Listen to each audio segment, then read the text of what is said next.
Tandem Stories. Deutschlandstipendium an der Universität Leipzig.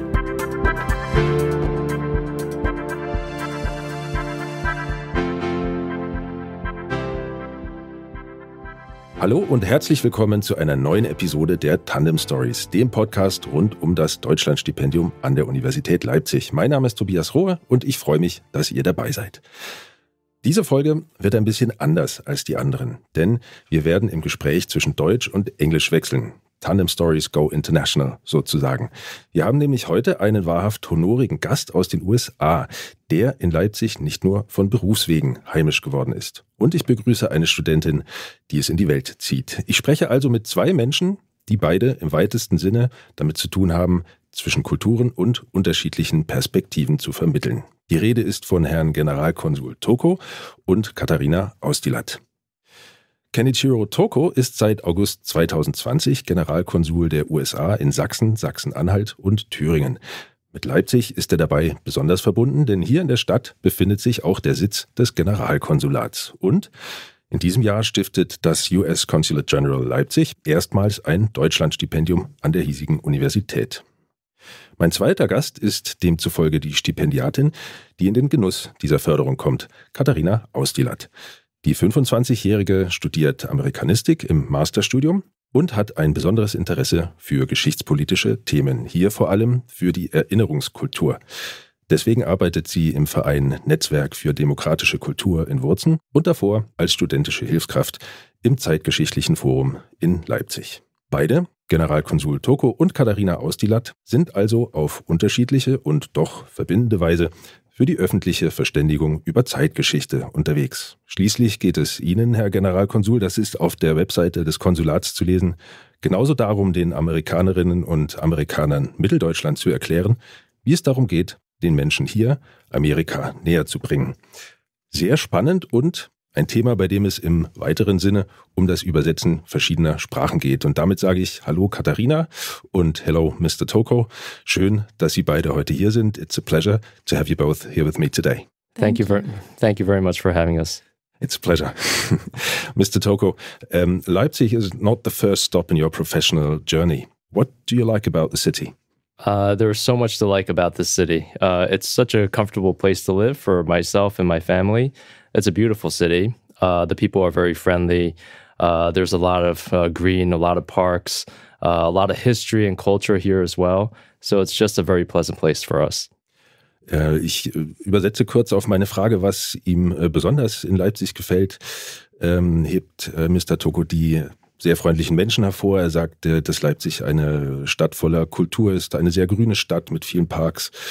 But Mr. Toko, before you became Consul General here, you worked in the US Department of State's Office of Western European Affairs. And prior to that, from 2014 to 2017, you were Deputy Political Counselor at the US Embassy in Kiev. What impact does the current situation in Ukraine have on your work here in central Germany? I think the situation or the war in Ukraine has had an impact on everyone here, whether you're personally connected with Ukraine or not. I think it's impacted everyone to some degree, myself included. It doesn't have a direct impact on our work here, but we do have a lot of conversations with our German partners about the situation in Ukraine and how the United States and Germany are working together to support Ukraine. On a personal level, I think many of us are trying to help in any way we can through, volunteer work or through donations, for example. We also have one of our employees, one of our colleagues from our embassy in Kiev, who's now working with us at our consulate in Leipzig because she came here as a refugee from Kiev. Zu den Karrierestationen von Mr. Toko gehört auch eine Tätigkeit in der amerikanischen Botschaft in Kiew. Ich wollte deshalb von ihm wissen, welche Auswirkungen die aktuelle Situation der Krieg in der Ukraine auf seine Arbeit in Mitteldeutschland hat. Und er sagte, dass der Krieg natürlich auf alle Menschen eine große Auswirkung hat, auch auf ihn, auf sein tägliches Leben, nicht unbedingt auf seine Arbeit. Und dass das Konsulat in Leipzig versucht zu helfen, wo es geht. Einerseits durch Spenden, aber auch durch ehrenamtliche Arbeit. Und nicht zuletzt ist eine Kollegin aus der amerikanischen Botschaft in Kiew, die dort fliehen musste, jetzt Teil des Teams des Generalkonsulats in Leipzig.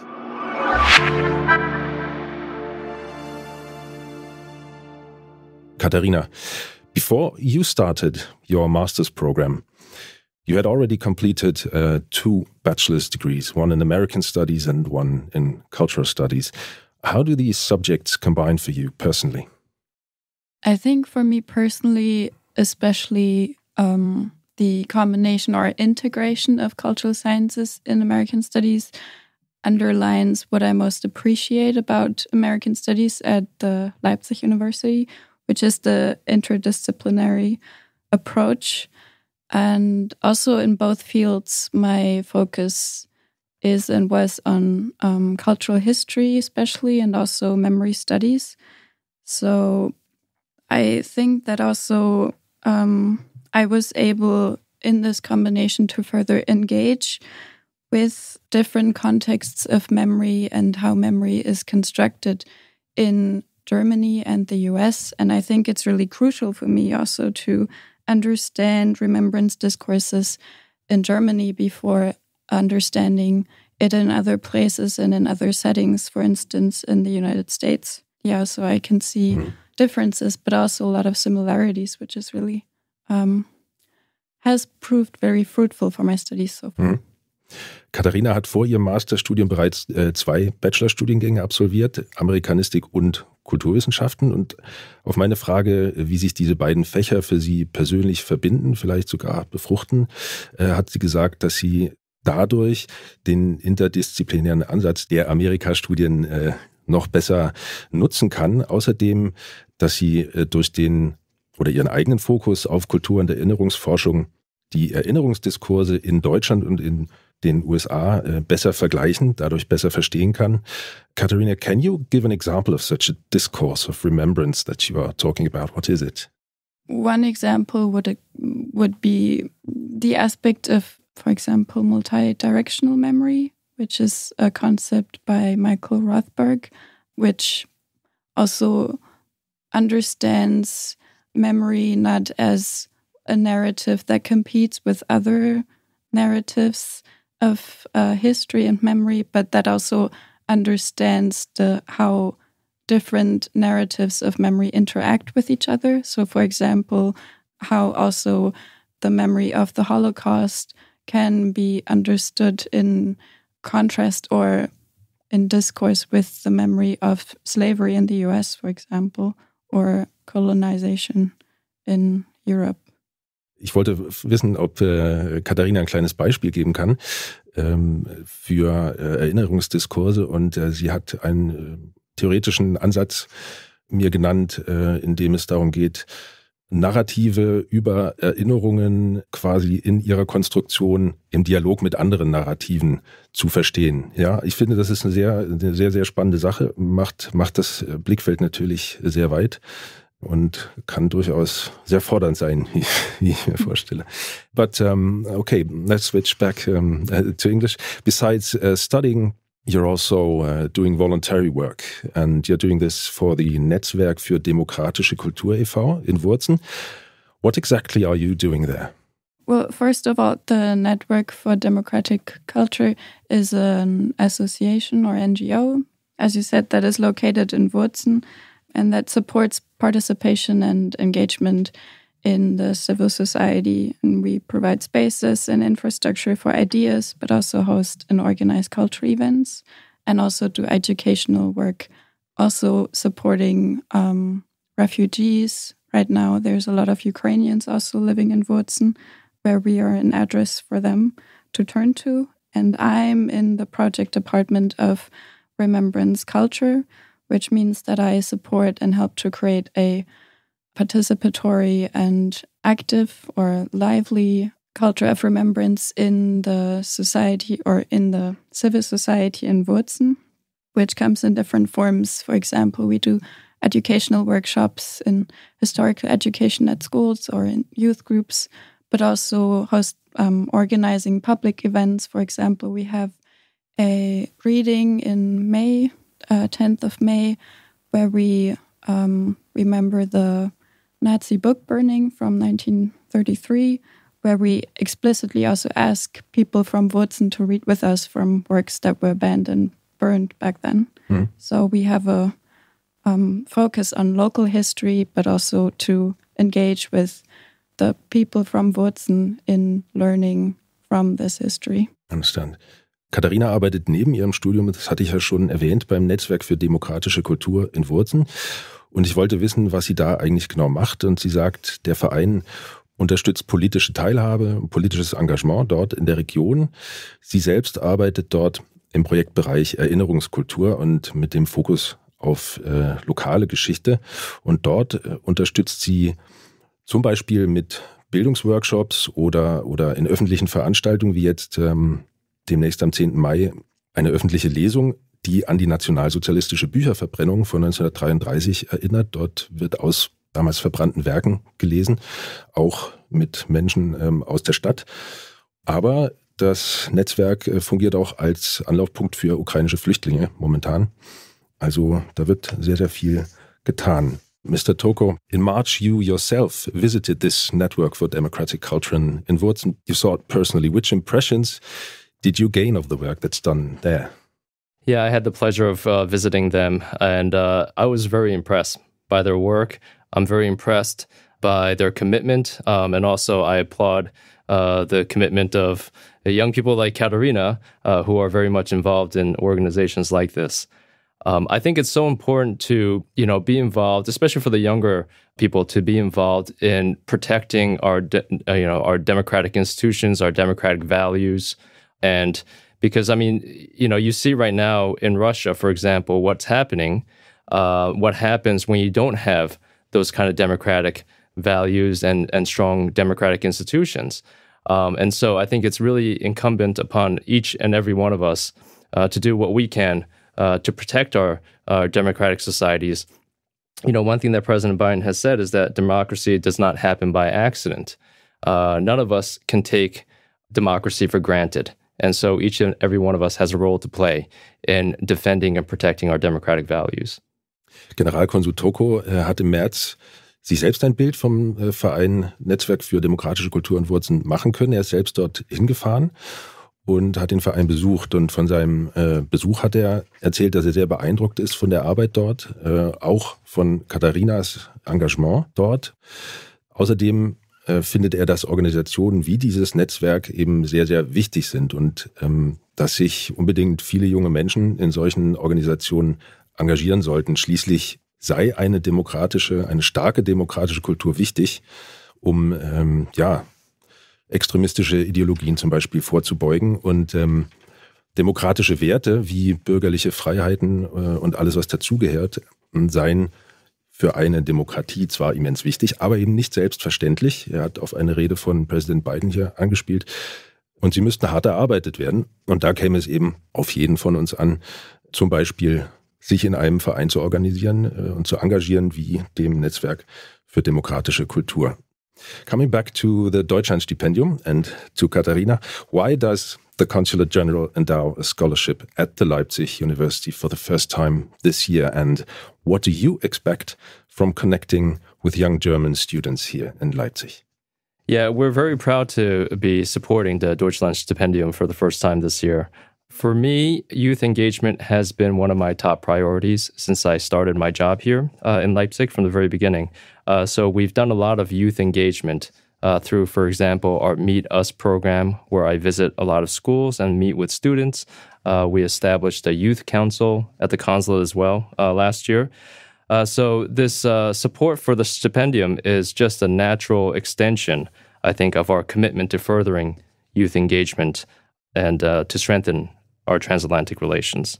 Das Konsulat engagiert sich in diesem Jahr erstmals als Förderer im Deutschlandstipendium in Leipzig. Und deswegen habe ich Generalkonsul Toko gefragt, warum das so ist und was er sich davon erwartet. Und er hat mir gerade gesagt, dass das Jugendengagement für ihn von Anfang an eigentlich die oberste oder eine der großen Prioritäten war. Im Konsulat wurde ein Jugendrat, Youth Council, gegründet, in dem, soweit ich weiß, Schüler und Jugendliche aus Leipzig einfach sich regelmäßig treffen. und über Kultur und Politik sprechen können. Es gibt das Meet Us-Programm, in dem das Konsulat quasi durch Schulen geht und über die USA spricht. Ja, also dem Generalkonsulat und dem Konsul selbst, das ist also ganz besonders wichtig, junge Menschen zu fördern, die sich auch um transatlantische Beziehungen kümmern. Und die Unterstützung des Deutschlandstipendiums, die sieht er genau in diesem Zusammenhang. If I may just add to that, sorry. Yeah, go ahead. So, and also, I mean, student exchanges, I think, are so important, especially now in this day and age. Especially, I think, many students from this region of Mitteldeutschland, I think, have never had really the experience or the opportunity to travel to the United States, and same for the United States students there as well. And so I think it's so important for us to try to facilitate as much exchange between young people. And that's how you build the future of transatlantic relations, right? That is going to be the foundation and the future of our relationship. Ja, der Austausch von Studenten, sagt Generalkonsul Toko, ist auch extrem wichtig, von amerikanischen Studenten nach Deutschland, Mitteldeutschland und in die andere Richtung, um eben transatlantische Beziehungen natürlich zu stärken und zu fördern. Auch das gehört eben zu seinen Anliegen.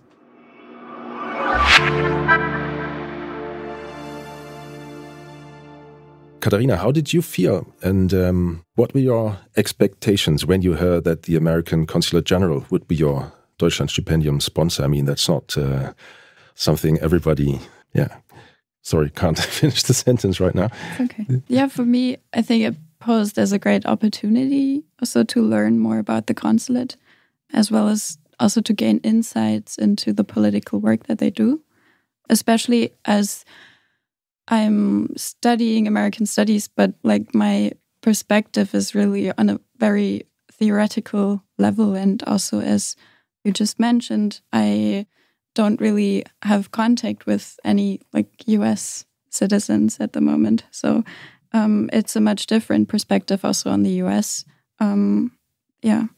So I think the tie with the consulate also offers for me to learn about the consulate also as an actor of cultural transmission, which for me is really interesting to learn about. And I'm really thankful for this opportunity, and also thankful for the opportunity of the Deutschlandstipendium with the consulate. Ich habe Katharina gefragt, wie das für sie war, als sie gehört hat, dass das amerikanische Generalkonsulat sie fördert, was ja nicht wirklich was ist, was jeder von sich behaupten kann. Und ich wollte wissen, was sie sich davon erwartet.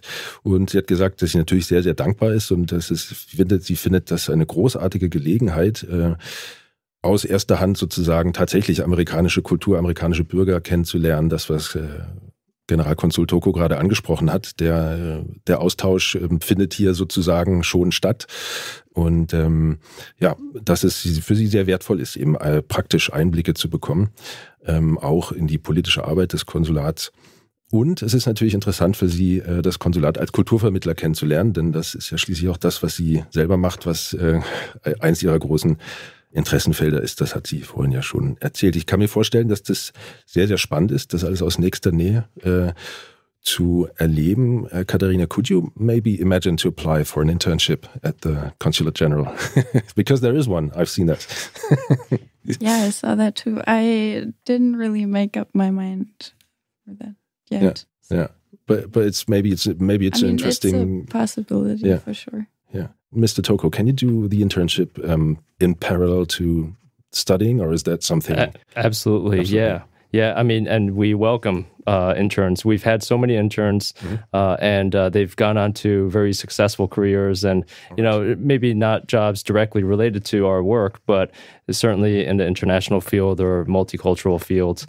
So we welcome interns, and we make sure that they get a very good experience there. Ja, also ein indirekter Aufruf, wer möchte, sollte sich auf ein Praktikum beim Generalkonsulat in Leipzig bewerben, denn Generalkonsul Toko hat gerade gesagt, es gab schon einige Praktikantinnen und Praktikanten, die also auch tatsächlich später sehr gut davon profitiert haben. Katharina, Mr. Toko, I would love to go on chatting with you, but looking on my studio clock, I see that we're through with our time. So One last question for you, Mr. Toko. Regarding the future, what are you looking forward to in your next years here in Leipzig and in Mitteldeutschland? Well, I only have a little over a year left here. Surprisingly, 2 years, almost 2 years have passed by already so quickly, and mostly under COVID situation. So, that's misfortunate. Over the next year, I will continue to try to go out and visit as many places in Mitteldeutschland as possible, and to meet with as many people as possible too, to try to explain the United States and the importance of transatlantic relations, and also for me to learn more about this region as well. Das sagt US-Generalkonsul Ken Toko und ich sage vielen Dank an Sie und vielen Dank an dich, Katharina. Thank you very much for having been here in this episode of Tandem Stories. Thank you. Thank you. Und ich freue mich auch schon wieder auf die nächste Episode der Tandem Stories. Dann begeben wir uns nämlich in die Veterinärmedizinische Fakultät und werfen schon einmal einen kleinen Blick ins nächste Förderjahr. Ich werde nämlich mit einigen Stipendiatinnen aus der Veterinärmedizin über ihre Erfahrungen mit dem Deutschlandstipendium an der Universität Leipzig sprechen und sicherlich auch den einen oder anderen Tipp für Interessierte und BewerberInnen bekommen. Das solltet ihr also auf keinen Fall verpassen. Ansonsten gilt wie immer, wenn ihr euch keine Folge der Tandem Stories entgehen lassen wollt, dann abonniert sie am besten. Das geht auf Apple Podcasts, Google Podcasts, Spotify und überall dort, wo es gute Podcasts gibt. Informationen zum Deutschlandstipendium an der Uni Leipzig findet ihr natürlich auch auf der Webseite der Universität im Bereich Fördern und Unterstützen. In diesem Sinne sage ich Tschüss, auf Wiederhören und bis bald. Tandem Stories. Deutschlandstipendium an der Universität Leipzig.